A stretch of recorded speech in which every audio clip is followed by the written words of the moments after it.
Cable operators association of Bangladesh কোয়াবের কেন্দ্রীয় দ্বিবার্ষিক নির্বাচন 2025-2027 নবনির্বাচিত কার্যনির্বাহী কমিটির চূড়ান্ত ফলাফল ঘোষণা করা হয়েছে। বিকেলে রাজধানীর একটি কমিউনিটি সেন্টারে কোয়াব পরিচালনার দায়িত্ব আনুষ্ঠানিকভাবে হস্তান্তর করা হয়। এবারে নির্বাচনে সম্মিলিত পরিষদ ও অগ্রযাত্রা পরিষদ থেকে মোট 38 জন প্রার্থী অংশ নিয়েছিলেন, যাদের মধ্য থেকে 33 জন কার্যনির্বাহী সদস্য হিসেবে নির্বাচিত হন। মোট ভোটার সংখ্যা 610 জন। নবনির্বাচিত সদস্যদের মধ্য থেকে কর্মকর্তা হিসেবে সভাপতি ও সাধারণ সম্পাদক সহ মোট 21 জন বিভিন্ন পদে বিনা প্রতিদ্বন্দ্বিতায় নির্বাচিত হন এবং অবশিষ্ট 12 জন কার্যকরী সদস্য হিসেবে চূড়ান্তভাবে নির্বাচিত হন।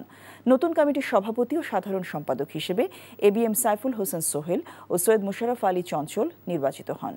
কেবল শিল্পের ডিজিটালাইজেশন ও সুষ্ঠু পরিচালনার লক্ষ্যে কাজ করার আশ্বাস নতুন কমিটির।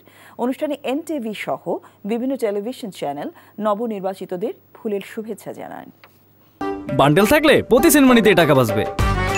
বিকাশ সেনমানি বান্ডেল কিনে জিতুন প্রতি লেনদেনে।